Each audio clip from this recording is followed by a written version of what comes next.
বাংলায় খুব একটা সুন্দর কথা আছে, যদি চান বাঁচতে গাড়ি চালান আস্তে। সুপ্রভাত বন্ধুরা, আজকের দিনটি একটু স্পেশাল হতে যাচ্ছে। যদিও এখনও সকাল হয়নি, চারিদিকে অন্ধকার।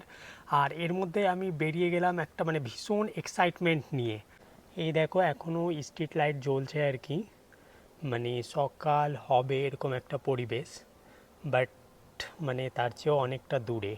আর এর মধ্যেই আমি ড্রাইভিং সিটে বসে পড়বো। Everything is ready.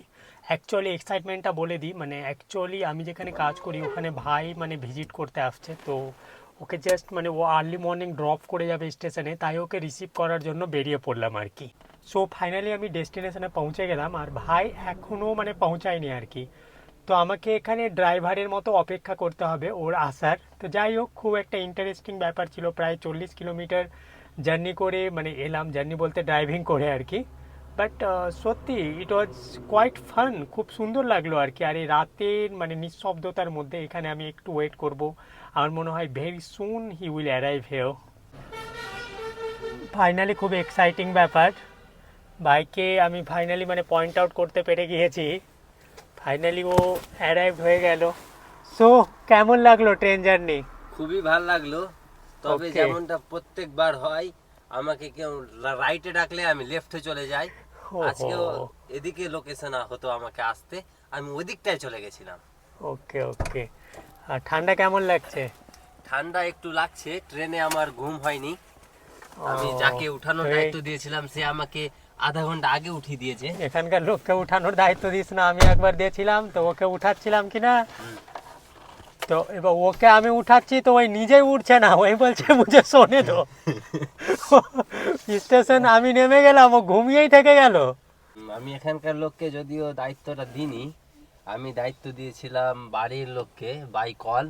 তো অনেক আগে উঠিয়ে দিয়েছে, আর আমি রোজা আছি আলহামদুলিল্লাহ। এখানকার রুটি আর সবজি খেয়ে। তো জীবনে প্রথমবার এখানে এলি তাই না? জীবনে প্রথমবার, life first time experience in Muzaffarpur, and it is cold time, I go home rest. Very good English.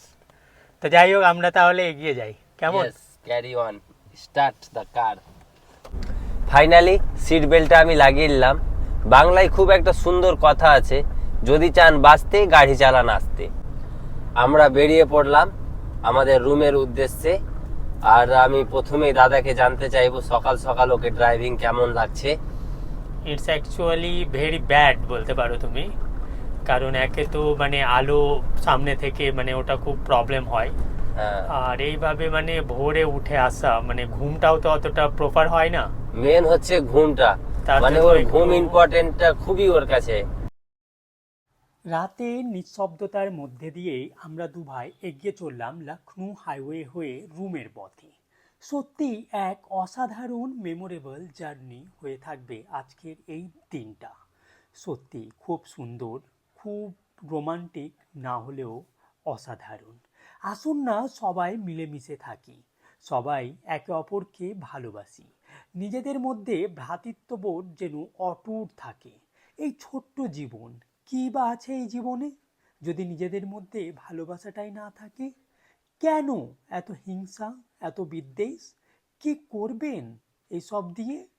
ছোট্ট এই জীবন কখন ফুরিয়ে যাবে আমরা টেরও পাবো না। কিন্তু ফুরোনোর আগে নিজেদের মধ্যে ভ্রাতৃত্ববোধ, ভালোবাসা যেন বজায় থাকে, থাকে একটা যেন বৈচিত্র্যময় জীবন। সবাইকে নিয়ে পরিবারের সুখী হওয়াটাই একটা আসল লক্ষ্য হয়ে ওঠে যেন জীবনের। জীবন মানেই বৈচিত্র্যময়, আর সেই বৈচিত্র্য আসবে পারিবারিক ভালো সম্পর্কের মধ্যে দিয়েই। আসুন সবাই পারিবারিক ভালো সম্পর্ক গড়ে তুলি। জীবনে কিচ্ছু নেই, ছোট্ট জীবন ফুরিয়ে তো একদিন যাবেই, কিন্তু যেন থেকে যায় আপনার ভ্রাতৃত্বপূর্ণ ভালোবাসা। আমরা অনেক সময় কথায় কথায় বলে থাকি আপন চেয়ে পর ভালো। কেন, কি করে এটা সম্ভব? রক্তের সম্পর্কের চেয়ে পর আজকে ভালো হয়ে গেল? তবে এই কথাটা বলার পেছনে আমরাই দায়ী। আসুন সবাই মিলেমিশে ভালোবেসে একসঙ্গে ভালোভাবে থাকি, যেন এই ভ্রান্ত ধারণাগুলো আমাদের মনে একদম না আসে। আর এভাবেই পৌঁছে গেলাম ডেস্টিনেশনের দিকে, মতিপুর ডিস্ট্রিক্টে। যাই হোক, খুব সুন্দর লাগলো। সো ফাইনালি আমি দাদার রুমে পৌঁছে গেলাম। আর এদিকে পূর্ব দিক থেকে সূর্য উদয় হতে লেগে গেছে অলরেডি। সান ভিউটা খুব সুন্দর দেখাচ্ছে। হ্যাঁ, আর এখন আমাকে অনেকটা টায়ার্ড ফিল হচ্ছে, তো আমি ঘুমিয়ে পড়বো। আর দাদা অলরেডি প্রিপেয়ার নিয়ে নিয়েছে ঘুমানোর জন্য। তো আমরা দু ভাই এখন ঘুমিয়ে পড়বো। আর আপনাদের সবাইকে অনেক ধন্যবাদ ভিডিওটা দেখার জন্য। हैप्पी থাকুন, हेल्दी থাকুন, আর ঘুম मतलब वो क्या कहते हैं ना, घूमते रहो।